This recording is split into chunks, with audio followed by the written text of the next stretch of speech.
ثابت سوی سی پی ټی ایم په خپل لار ضرورت روان وي د پارلمان نن خلک غلط وي سي دی په خپل بیا یو کرنل پارلمان کنټرول کوي نو لاغه پارلمان زه څه توقع وساتم سي دی به د پښتانه غم په کم ځای باندې وخوري کته هم دا پارلمان د پښتنو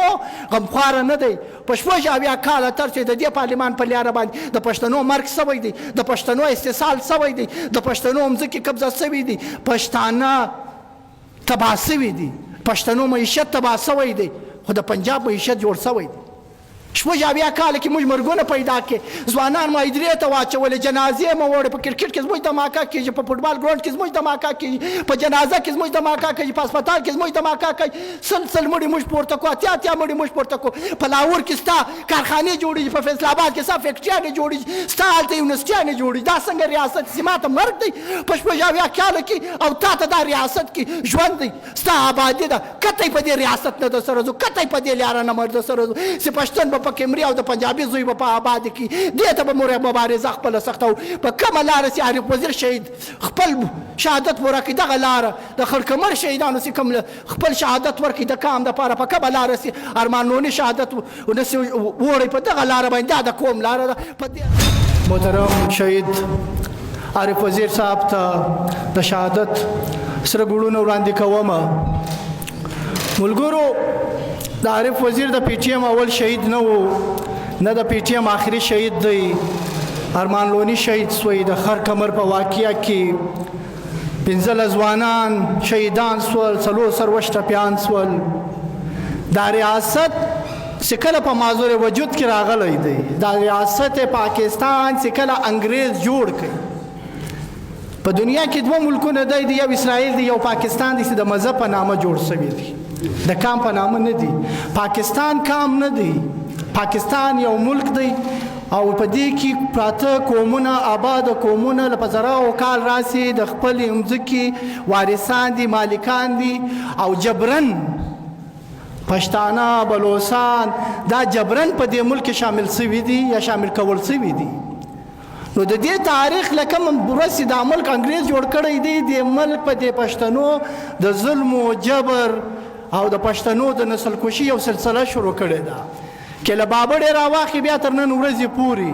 په تره طریقو په تره نامو د پښتنو دغو قتل عام کړی دی عارف وزیر شهید کسور سو عارف وزیر شهید غوښتلی څه عارف وزیر شهید د دې ریاست بیانیه چیلنج کا پی ټی ایم د دې ریاست هغه بیانیه چیلنج کا چې په دې ریاست په هغه کاروبار کوو د پښتنو په وینه دې ریاست ډالرز ګټلې دې ریاست ډالران ګټلې خپل کاروبار یې جوړ کړی و د وار اینډ ټیرریزم له مخه چې کوم د دنیا جهان د عربیانو د شام د تاجکانو د آذربایجان او د نورې دنیا کم بدماشان غله ډاکوګان دوی راویستل په دې وزیرستان کې آباد کړل او بیا ټریننګونه ورکول چې د افغانستان کې به دوی جهاد کوي یعنی پښتون افغان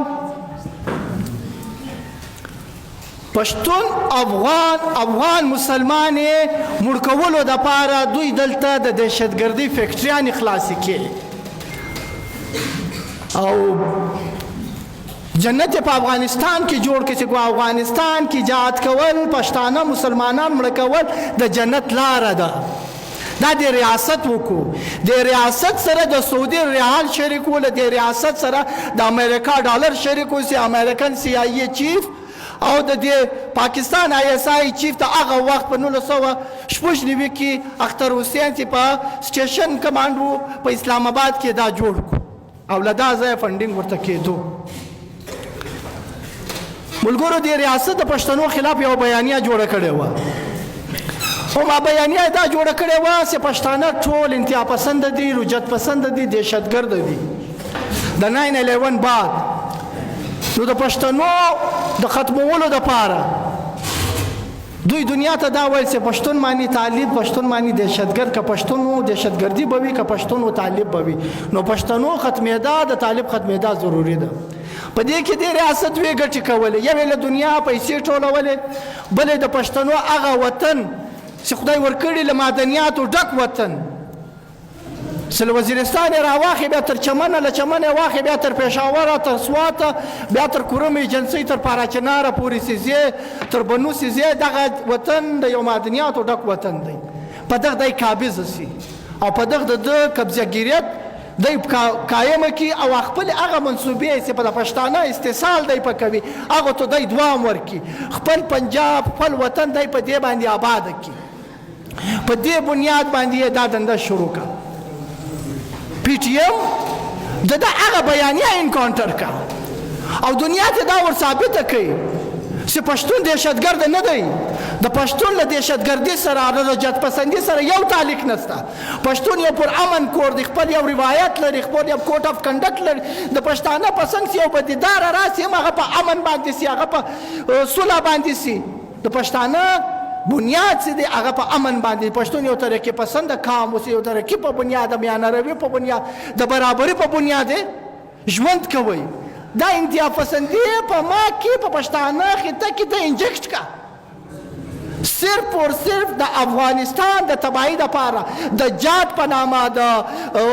وطنو د ټولو په نامه باندې، د جنت په نامه باندې دا شی په ما کې انجکټ کوي. وار اون ټیرریزم کې ملګرو، وار اون ټیرریزم په دې کې 1,40,000 زیات پښتانه مړه شوي. 2,000 پنجابی سندۍ نه دي پکې مړ. اوس دنیا هولوکاست ته یادوي، رښتیا دي درواغ دي، افسانې په لیکل کېږي. د جویس یا ورته ویل کېږي چې یهودیانو هولوکاست د هټلر په حوالې یادېږي، په هغه باندې کتابونه لیکل کېږي. افسانې، ناول، رښتیا، درواغ، حقیقت یې نه صحیح ون تر دې حده پورې چې په ټولو دنیا کې هولوکاست ډسکس کولو باندې دوی پابندي لګولې ده. خو زما هولوکاست ولې څوک نه یادوي؟ چې د جهادیزم راواخې د افغانستان شروع سوې ده، افغان سیول وار چې ورته ویل کېږي، له دې را شروع کې بیا تر نن ورځې پورې په لر او بر افغان کې په لکاو انسانان مړه شهیدان شول، مړه شول، په لکاو افایج شولې.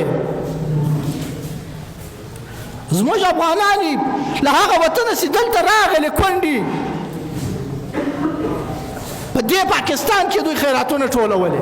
بیا دلته د مهاجر کیمپ په نامه باندې مهاجر کیمپونه ورته ولګولې، و دلته دوی ته د جهاد دپاره، د دهشتګردي کولو دپاره، افغان وطن خپل وطن تباه کولو دپاره هم نصاب د امریکا ورکوئ، هم اسلحه یې ورکوه، هم یې ټرین کولې. دا په دنیا کې چیرې دا لوبه سوې ده؟ ملګرو، هغه جونیساید چې د پښتانه وسوی ډېر کم تاریخ کې لیکل کېږي. صرف په دا وار اون ټیرر په نامه چې کم 1,40,000 پښتانه مړه شول. د وزیرستان 15,00,000 کورونه لازاد کورونه یې مسمار کړل. پښتنو د وزیرستان د شمالي او د جنوبي د دوه معیشت یې تباه کړ. هغه مارکیټونه چې کاروبار پکې کېدی، هغه مارکیټونه چې کاروبار پکې کېدل، هغه تباه او برباد کې. هغه شملاور مشران، هغه موږ خوندې مندي، هغه راواخیستې په مهاجر کیمپو کې کښېږدي چې بیا د یوه تالۍ اوړه دپاره، د یوه تالۍ اوړه دپاره به زما مشران په لاین کې ورته ولاړ ول. ملګرو، ډېر ظلم یې په دې وطن وکړ. نن هم 1,000 پښتانه ځوانان بې درکه دي، لادرکه دي. دا جبري ګمشدګي چې ورته وایي، دا لاپتا افراد چې ورته وایي، 1,000 پښتانه او له پی ټي ایم سره د 8,000 ځوانانو ډیټا پرته ده. نن هم د باجوړ باندې خوندې ګرځي په لغړو پښو باندې، د چا زوی نسته، د چا یې میړه وړی دی. داسې خوندې هم شته چې هغه له خپله کوره پوښتنه کوي چې زه کونډه یم که نه یم، که مې میړه ژوندی دی. ملګرو مهرباني وکړئ کښېنئ، نه کې به مهرباني وکړو پروګرام ډسټربه کوو. نن هغه خوندې په خپل میړه پسې ګرځي. مشر یوه کیسه کوله، ویوه یوه ځوان یې وړی وي، 15-16 کاله لاپتا وي، بېدرکه وي، لادرکه وي، میسنګ پرسن انفورس ډساپیرنس. موږ یې دا ختم کړي، دا ډساپیرنس جبري ګمشدګي. نو دا کور والا را ولاړ شوې، د بل ورور ته یې دا کښېنوله کال بعد د دې اول میړه راغی نو دا په زړه سوه کور ته چې زه کومې خونې ته ولاړ سم هغه ظلم چې موږ ته تصور کوی نه سو د سوات یو سپین ږیری کښېني تاسو به کتلی یم له یوه کور یې 5 ځوانان پورته کړل دا د 2 کالو سپین ږیری دی پخوا درځي وی نن یې په کور کې ماشومان دي نن یې په کور کې زنانې دي مژندې دي لوڼې دي دی بیا زه به دا مرګ پروت یم دا خپل کور کول زه څنګه وساتم شپږ کاله 2 کاله د ده دا 5 بچیان یې وړي دي په کم جرم کې د دې ملک د آئین خبره کیږي د دې ملک د قانون خبره کیږي دا قانون خو پی ټی ایم هر ځای ورسره منلی دی و هر عدالت ته تللی ورسره آیا که د دې ریاست د مسلح ادارې د دې ریاست د زورور ادارې دا د دې ملک آئین مني که یو سړی جرم کړي د قانون مطابق به ته په 24 غنټې کې د نن عدالت ته پیښې او په هغه به مقدمه درج کوې او په عدالت کې به هغه مجرم ثابته کوې مگر د دې ادارې نه آئین مني نه قانون مني دا له دې بالاتر دي خپل ځان ته یو ډارک ورلډ جوړ کړی یو ډارک دنیا یې جوړ کړی دی یو ډارک سیسټم یې ځان له جوړ کړی هسې هلته د ده باچایي ده چې هلته دی څه کول غواړي هغه دی له انسانانو سره کوي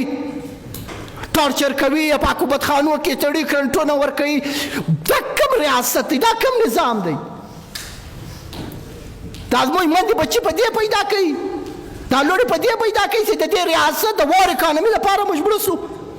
چې دا بم دماکې په ما کې کېږي هم ویستل کېږم زه هم لاپتا کېږم زه بیا هم دهشتګرده زه مړ هم زه پړم زه دا بیانیه پی ټی ایم ور انکاونټر کا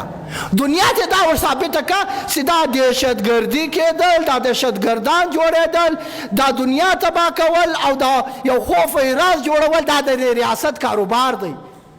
د ضیا له دوره راسي د ملک بل کاروبار په دنیا کې نه دی کړی نه دنیا دله راځي کاروبار له نه دنیا په دې کې سرمایه کاري کوي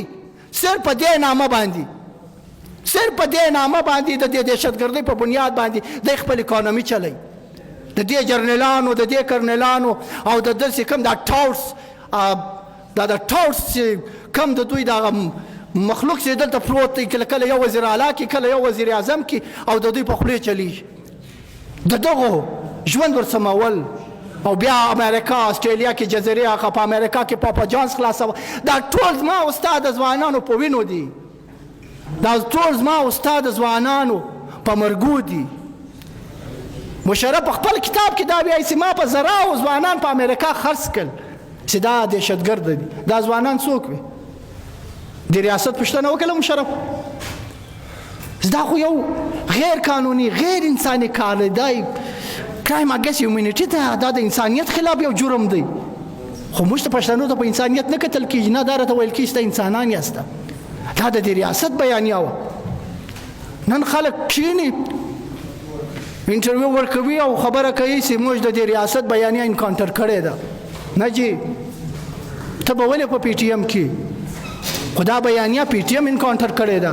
د پی ټي ایم دې شهیدانو انکاونټر کړې ده د پی ټي ایم دې ځوانانو انکاونټر کړې ده چې نن هم جیلونه تړئ نن هم قید بند کې ناست دي نن هم نورالله ترین اته میاشتې په جیل کې ناست دي پرون د قبایل نیولی دي نن د کورم ایجنسۍ زموږ 4-5 ځوانان صرف د اجلاس کولو په بنیاد باندې ننوستلي دي ملګري زموږ وړي دي ول سوي دي دا پرنس روډ پورته کړي دي کوټلي دي دا بیانیه دغه ملګرو انکاونټر کړې ده دا زموږ د مشرانو انکاونټر کړی دا سپین ږیري چې 70 کاله په عمر باندې دی په کټ نه کښېني د دې قام په غم راوتلی د دې ریاست بیانیه دغه انکاونټر کړی ده نن ستا چا خبره نه ده پی ټي ایم خبره صحیح ثابته شوه چې هر سړي د پارلمان ته تګ خواهش درلودی د دې ریاست د استثالي نظام د دې ریاست د محکوم حکومو د جنوساید د دې استثال کولو پالیسیانو ته دوام ورکوي او هغه ته شلټر ورکوي هغه سټنټنټ کولې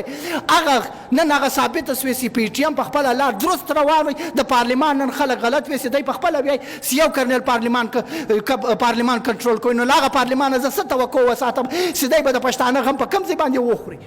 قطعي هم دا پارلیمان د پښتنو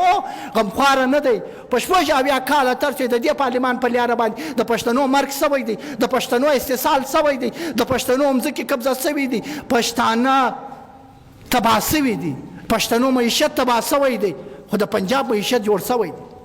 80 کاله کې موږ مرګونه پیدا کړې، ځوانان معایدرې ته واچولې، جنازې مو وړې، په کرکټ کې زموږ دماکه کېږي، په فوټبال ګراونډ کې زموږ دماکه کېږي، په جنازه کې زموږ دماکه کېږي، په هسپتال کې زموږ دماکه کوي، سل مړي موږ پورته کړو، اتیا مړي موږ پورته کړو. په لاهور کې ستا کارخانې جوړېږي، په فیصل آباد کې ستا فیکټریانې جوړېږي، ستا هلته یونیورسټیانې جوړېږي. دا څنګه ریاست چې ما ته مرګ دی په 80 کاله کې، او تا ته دا ریاست کې ژوند دی، ستا آبادي ده. قطعي په دې ریاست نه در سره ځو، قطعي په دې لیاره نه در سره ځو چې پښتون به پکې مري او د پنجابي زوی به په آباد کې. دې ته به مبارزه خپله سخته وو. په کومه لاره چې عارف وزیر شهید خپل شهادت پوره کړي، دغه لاره د خړکمر شهیدانو چې کوم خپل شهادت ورکړي د کام دپاره، په کومه لاره چې ارمان لوني شهادت ونسي وړی، په دغه لاره باندې دا د کوم لاره ده، په دې لاره به بس. په دې خبره وایي رخصت د ساه خمه وایي دا وګړی په وجود څومره غني دی، خو په برخه جوارګر او تاواني دی. تار پروت دی، چا راټول نه کوي سایله، تار پروت دی، چا راټول نه کوي سایله. د پښتون وطن ګریوان د لیوني دی. مننه.